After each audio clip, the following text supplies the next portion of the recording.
What's going on, y'all? Landon with Aqualux Auto Detailing. Happy Saturday, y'all. So today we're gonna get right into it. Up here, I am still working on Operation Explosion Milky Way, or Milky Way Explosion and Moldy Way. So a gallon of milk, if you don't know the story, from back here, and it went all over the seats. We have gutted this whole thing out. I have ripped out the interior, the carpet, putting the final touches on the headliner right now. And how would you attack this? How would you do it? I think there's a lot of ways to do it. You can do it with steam. You can do it with a brush. You can do, but you always got to be careful with headliners because the glue up here is very sensitive. Some of y'all may know this trick, but it's what I'm doing. So what do I have? How am I doing this? So in here is a shampoo enzyme cleaner, and I'm gonna be spraying this whole thing down with an enzyme cleaner after I'm done, but I just like the fact that this has an extra bite in it with being a shampoo with an enzyme cleaner.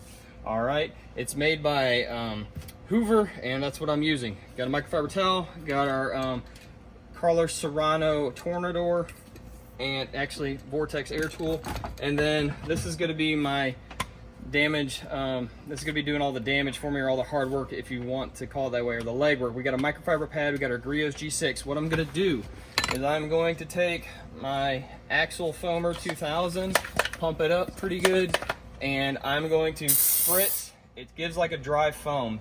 All right, so make sure you're downwind of when this is going on. Hopefully y'all can see all the milk that was up here in the thumbnail that I did. All right, so I'm not trying to oversaturate it, and I put a little mist on that. So we got a black microfiber lake country pad, and then what are we gonna do? Well, that's exactly what we're gonna do. You think we're gonna do? We're gonna be polishing the headliner. So here we go. If you can see it right here, I don't know if my wife will be able to capture it while I'm moving, but you're gonna see this stuff come off really quick. I'm gonna just keep it on about speed 2.5, 3. Don't want to go too hard.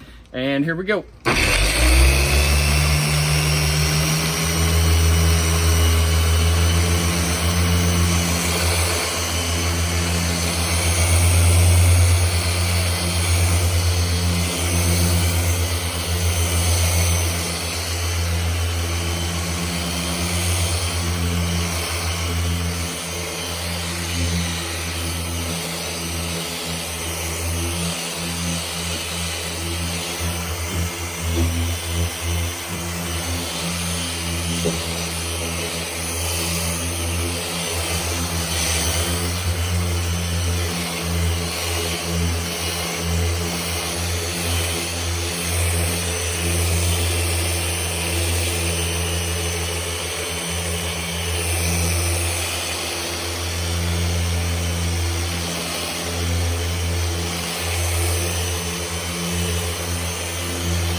So what I'm gonna do is I'm gonna blow my pad out down here. That's why I have this, so I get length and durability out of this.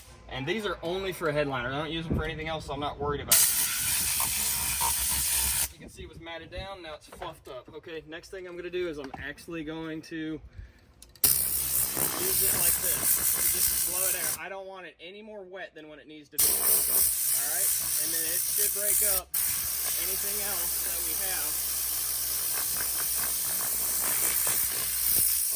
in that area. So that was the one area I'm focusing on. I don't want to keep this video long.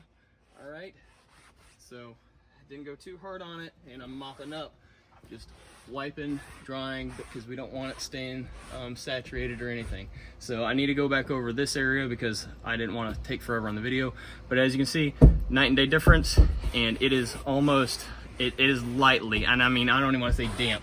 So it's just lightly moist, if you will, and moist is almost like an exaggeration because it seems very yeah, it's pretty much dry. So we got hot heat today, and there you go. So hopefully that helps y'all out. But if you can tell, I've had milk all the way over here, and I did all this area over here. I might have to touch up a few spots, but the nice thing about using it this way with the Griot's G6 and a microfiber cleaning pad is you get to knock out the mass areas, and then you can dial in the small ones later. So anyways, hope that helps y'all out. Keep it simple. I love y'all. Take it easy. Bye.